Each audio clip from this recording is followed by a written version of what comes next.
시청자 여러분 반갑습니다. 최근 비트코인이 10만 5천 달러를 찍고 나서 살짝 조정을 받고 있는 사이 조용히 그러나 인상 깊게 독주를 시작한 코인이 하나 있죠. 바로 XRP입니다. 24시간 기준으로 약 5% 넘게 상승했고 일주일 수익률은 무려 20%를 넘기고 있습니다. 오랜만에 2.6달러를 돌파했다가 현재는 2.5달러 부근에서 안정적인 흐름을 이어가고 있는데요. 이런 움직임은 단순한 기술적 반등으로 보기엔 배경이 꽤 묵직하다는 생각이 듭니다. 그래서 오늘은 XRP 상승의 배경과 의미 그리고 앞으로의 가능성까지 하나하나 짚어보겠습니다. 먼저 가장 큰 이슈는 역시 미국 SEC와의 소송이 마무리됐다는 사실입니다. 이 소송은 무려 2020년부터 4년 넘게 이어져 왔습니다. 리플이 미등록 증권을 판매했다는 혐의였고 그 사이 XRP는 미국 시장에서 애매한 위치에 놓여 있었죠. 그런데 이제 SEC와 합의가 이뤄졌고 벌금도 당초 1억 2,500만 달러에서 5천만 달러 수준으로 감면됐습니다. SEC는 리플이 이미 납부한 벌금 중 7,500만 달러를 돌려주겠다고 밝혔습니다.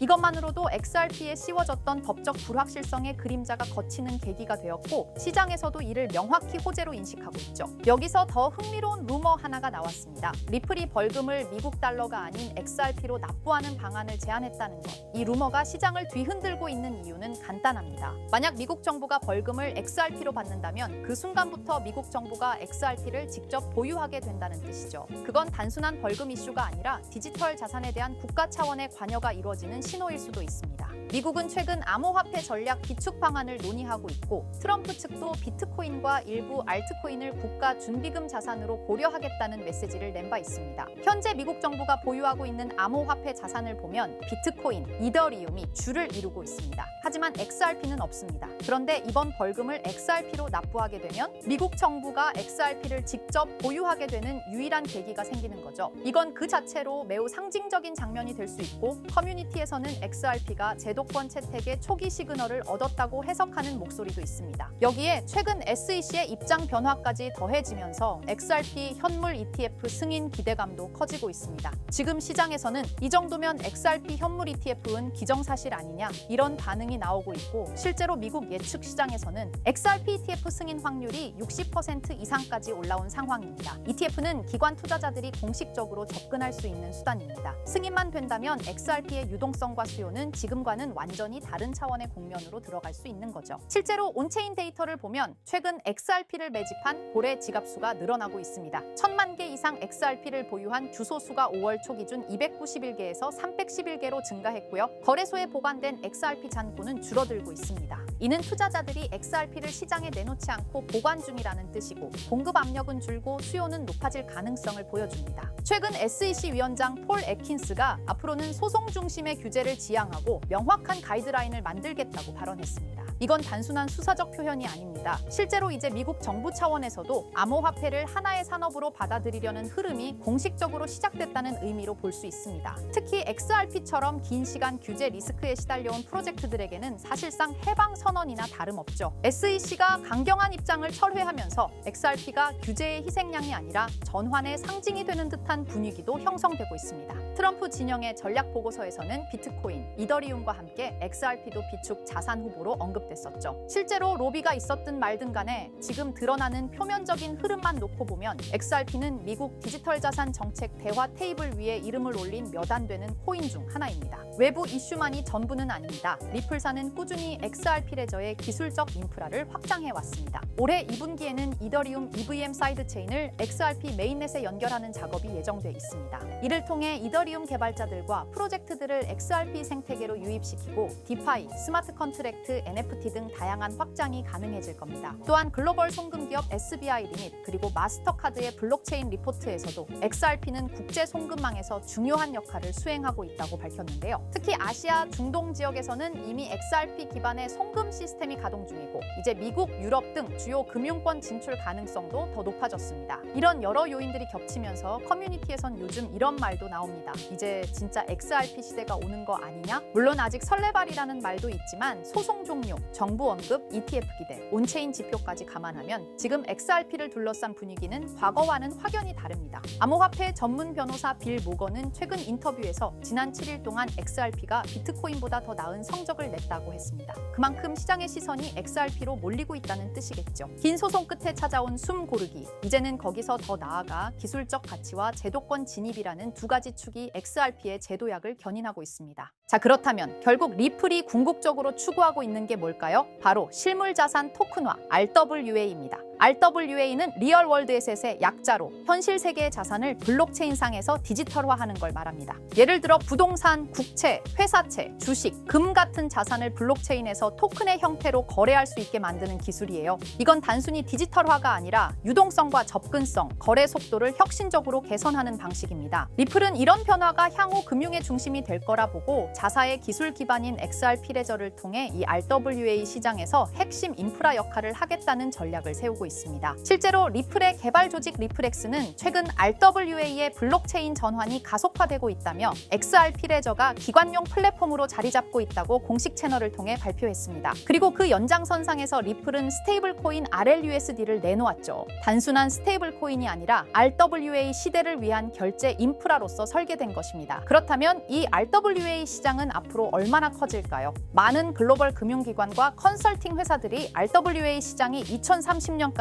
최소 10조 달러 이상에 이를 것으로 전망하고 있어요. 특히 가트너, 보스턴 컨설팅 그룹 등은 이 시장이 향후 블록체인 산업 내에서 가장 큰 성장 동력이 될 것이라고 평가했습니다. 단순히 토큰을 발행하는 수준을 넘어 실제로 글로벌 자산의 흐름을 블록체인 위에서 운용하는 시스템으로 변하고 있다는 거죠. 전통 금융기관들도 참여하고 있고 RWA 전문 스타트업에 벤처 캐피털 자금이 몰리는 추세입니다. 왜냐하면 이 구조는 기존 금융을 대체하는 게 아니라 보완하고 효율화할 수 있기 때문이에요. 그래서 리플을 포함한 여러 기업들이 지금 이 시장에 선점하려고 하는 겁니다. 지금 시작되는 이 흐름이 향후 10년간 블록체인과 금융을 통합하는 핵심 축이 될 가능성이 높습니다. RWA가 이렇게 시장에서 주목받고 있는 이유는 생각보다 명확합니다. 첫째, 기존 금융 시스템이 너무 느리고 복잡해요. 부동산을 사고 팔거나 국채를 거래하거나 펀드를 운용하려면 수많은 중간 단계가 필요하죠. 그런데 RWA는 이런 과정들을 스마트 계약으로 간소화할 수 있습니다. 둘째, 투자자 입장에선 24시간 거래, 글로벌 접근성, 수수료 절감 같은 실질적인 이점을 체감할 수 있죠. 셋째, 금융 자산을 조각내어 토큰화할 수 있기 때문에 기존에는 투자하지 못했던 고가 자산에도 소액으로 투자할 수 있는 길이 열립니다. 이 모든 게 자산의 민주화라고도 불리고 있어요. 그래서 지금 이 흐름은 단순한 디지털 전환이 아니라 금융 시스템 자체의 구조 개혁이라는 평가를 받고 있는 겁니다. 자, 이런 RWA 흐름을 정부와 제도권은 어떻게 보고 있을까요? 의외일 수 있지만 긍정적인 반응과 제도화 움직임이 꽤 활발합니다. 미국 SEC와 통화감독청 OCC는 RWA 자산의 회계 기준과 법적 정의를 정립 중이고 일부 국채는 이미 디지털 자산 형태로 유통되기 시작했어요. 싱가포르와 홍콩, 영국은 RWA 관련 샌드박스 프로그램을 통해 실험적 거래 환경을 지원하고 있고요. 특히 중요한 건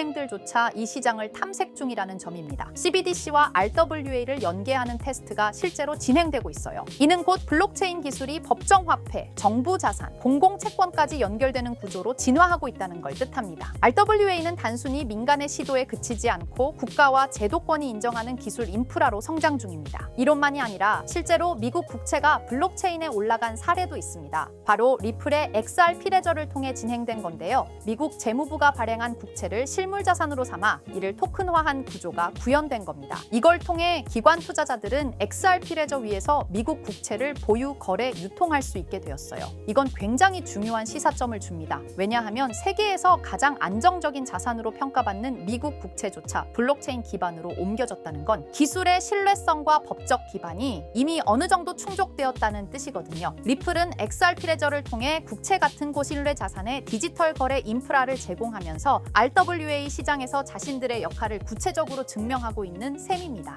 그리고 드디어 등장한 이름 블랙록입니다. 다들 아시죠? 무려 11조 달러 이상을 운용하는 전 세계에서 가장 큰 자산 운용사. 그런 블랙록도 이제는 RWA 시장에 뛰어들었습니다. 블랙록의 CEO 레리 핑크는 이렇게 말했어요. 모든 금융 자산은 토큰화될 것이다. 즉 부동산, 채권, 펀드, 주식 전부가 앞으로는 블록체인에서 거래된다는 의미죠. 그리고 블랙록은 이 시장이 향후 10년 안에 약 30조 달러 규모로 성장할 것이라고 전망했습니다. 단순히 말을 한 게 아니라 직접 자신들의 펀드를 블록체인 형태로 내놓기 시작했어요. 블랙록이 이렇게 움직인다는 건 RWA RWA가 올드머니의 신뢰까지 얻었다는 의미입니다. 블랙록은 실체 있는 첫 RWA 펀드로 비드를 선보였습니다. 이 펀드는 미국 국채 같은 실물 자산을 기반으로 하면서 이더리움 블록체인 위에서 운영되도록 설계됐어요. 스마트 계약을 활용해서 매일 이자가 자동으로 분배되고 투자자는 자신의 자산 상태를 실시간으로 확인할 수 있습니다. 말 그대로 기존 전통 금융과 블록체인의 장점을 섞은 하이브리드형 펀드입니다. 비들은 특히 기관 투자자들 사이에서 디지털 자산 신뢰도를 올리는 사례로 꼽히고 있어요. 이 펀드를 통해 블랙록은 단순한 실험을 넘어 RWA의 실전 적용 가능성과 수익성을 동시에 입증하고 있는 셈입니다. 놀라운 건 비들의 현재 규모입니다. 출시된 지 1년 2개월밖에 안 됐는데 운용 자산이 벌써 10억 달러를 돌파했어요. 이는 단순히 블랙록의 브랜드 파워 때문만은 아닙니다. 투자자들이 RWA 구조에 실질적 신뢰를 보내고 있다는 증거이기도 하죠. 특히 일일 이자 지급, 실시간 조회 가능, 안정적인 국채 기반 등 전통 금융의 신뢰성과 블록체인의 유연함을 모두 갖춘 게 크게 작용했습니다. 앞으로 비들처럼 토큰화된 펀드가 더 많이 등장할 가능성이 크고 이로 인해 RWA 시장은 기관 자금 중심으로 급속히 팽창할 수 있습니다. 지금 우리는 단순한 테스트가 아니라 거대한 판이 바뀌는 현장을 보고 있는 겁니다. 하지만 이렇게 말씀드려도 이런 반응을 보이실 겁니다. 그래, RWA가 유망한 건 알겠어. 그런데 RWA 테마에 어떤 종목을 봐야 하는데 당연한 반응이에요. 이미 RWA 섹터 안에는 수많은 프로젝트와 토큰이 있고 기술력, 파트너십, 실제 운용 자산 규모 등 종목별로 차이가 꽤 크거든요. 단순히 이름만 들어봤다고 투자할 순 없고 실제로 RWA 생태계에서 실행력 있는 프로젝트를 보는 안목이 필요합니다. 그런데 이런 분석은 쉽지 않죠. 지금 이 순간에도 여러 프로젝트가 제휴 발표를 하거나 블록체인 기반으로 실물 자산을 올리고 있고 그 흐름을 실시간으로 파악하긴 어렵습니다. 그래서 제가 지금까지 영상을 시청해주고 계시는 구독자 여러분을 위해 준비한 게 있습니다. 바로 블랙록이 아직 공개하지 않은 포트폴리오, 그 안에 들어있는 RWA 섹터의 핵심 종목을 공유해 드리려 합니다. 이 종목들은 단순히 가능성이 아니라 실제로 블랙록 및 기관 투자자들의 자금 흐름과 맞물려 있는 프로젝트들입니다. 그런데 제가 이 정보를 어떻게 알게 되었냐고요? 사실 해외에서 활동 중인 펀드 매니저와 개인적인 친분이 있는데요. 그분이 업계에서 꽤 영향력 있는 사람인데 최근 블랙록이 주요 고객을 초대한 비공개 회의에 참석했다고 합니다. 블랙록은 아주 간혹 제한된 고객을 대상으로 향후 투자 전략이나 특정 섹터에 대한 포트폴리오를 비공식적으로 공유하는 자리를 마련합니다. 이번 회의도 그런 자리 중 하나였고 그 안에서 블랙록이 RWA 섹터 관련 포트폴리오 일부를 고객들에게 소개했다고 합니다. 덕분에 저도 이 내용을 간접적으로 들을 수 있었고요. 그 내용을 바탕으로 여러분께 아직 시장에 널리 알려지지 않은 핵심 RWA 종목을 소개해 드릴 수 있게 되었습니다. 자, 바로 이 종목인데요. 블랙록의 포트폴리오에 적혀있던 내용에 따르면 예상 수익률이 무려 1200% 이상이었고요. 이 종목은 유럽계 은행과 실물 자산을 연결하는 토큰화 인프라를 제공하는 프로젝트입니다. 구체적으로는 부동산, 국채, 에너지 크레딧을 블록체인 기반으로 전환하는 기술을 가지고 있어요. 특히 지난해 스위스 정부와 파일럿 테스트 계약을 맺었다는 점에서 기관 신뢰도가 굉장히 높았습니다. 그리고 현재는 미국 내 RWA 법률 규정에 맞춰 토큰 발행 플랫폼을 구축 중이에요. 무엇보다 블랙록이 중장기 포트폴리오의 핵심 비중으로 담았다는 점, 이게 핵심입니다. 제가 해당 종목을 영상에서 바로 공개해드리고 싶지만 이걸 영상에서 공개해버리면 유튜브 가이드라인에 있는 자본시장법을 위반하기 때문에 코인 정보를 부득이하게 가려놓은 점 양해 부탁드립니다. 그래서 종목을 공유받고 싶으신 분들은 지금 화면 상단에 보이는 제 개인 번호 010-2374-4693 이 번호로 정보라고 문자 남겨주세요. 정보라고 문자 남겨주셔야 제가 제 채널 시청자분이신 걸 확인하고 종목을 공유해드리니까요. 꼭 정보라고 문자 남겨주세요. 당연히 종목 드리면서 어떠한 금전 요구도 드리지 않습니다. 여러분은 정보료라 생각하시고 구독과 좋아요만 눌러주셔도 제게 큰 힘이 됩니다. 블랙록은 이 종목의 예상 수익률을 1200% 이상으로 바라봤었는데 그래도 혹시 모르니 큰 욕심은 내지 말고 일상생활에 지장 없을 정도의 소액으로만 담아보자고요. 1000%만 상승해도 100만 원으로 1000만 원을 만들 수 있는 수익이에요. 만족 못하실 수익은 아니잖아요. 저는 항상 여러분들이 안전하게 투자하셔서 높은 수익을 보셨으면 하는 바람입니다. 문자 주신 분들은 앞으로도 제가 유망한 종목이 있으면 바로바로 공유해 드릴 거니까 천천히 꾸준하게 같이 수익 챙겨보자고요. 자, 오늘 제가 준비한 영상은 여기까지입니다. 다음 영상에는 더 알찬 영상으로 찾아뵙겠습니다. 오늘도 시청해 주셔서 정말 감사합니다.